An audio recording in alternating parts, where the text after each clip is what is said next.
Let's go over our basic body weight squat. Now, this might look a little bit different for everybody because every body is different. So, the general idea though, to set yourself up for your body weight squat, you want your feet a little bit wider than shoulder distance, and you're gonna angle your toes slightly out. We don't want them way out here, so just slightly out.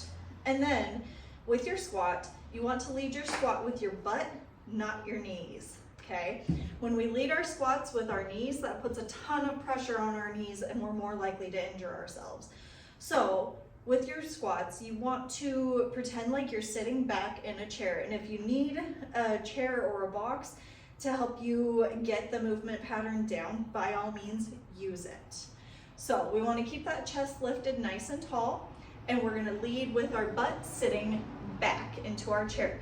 You want your knees to track towards your toes, and then we're going to come back up. With our breath, let's bring that into it.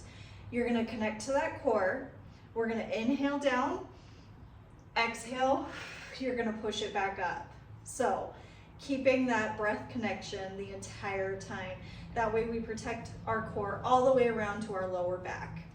So from the side, what our squats are going to look like, you set yourself up, feet a little bit wider than shoulder distance, and that's going to look different for everybody too, depending on how long your legs are. Connect to your core, and then we're going to inhale, lead with the booty, sit it back, exhale, you're going to come back up. Now ideally, we'd like to try and get our thigh bone parallel to the floor. Not everybody is capable of doing that, just depending on how your hip joints move, the tightness in your hips, that kind of stuff. So for some people, they might only get right here, and that's totally okay. It gives you something to work on and progress towards. Other people, they have a little bit more range of motion and can get a little bit deeper in their squats.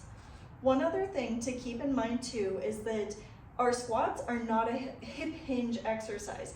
So we don't want that chest coming forward. This is not a squat.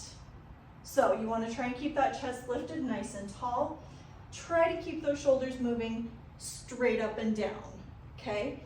For some people, that might look a little bit different depending on the tightness in your hips. You might end up hinging forward a little bit.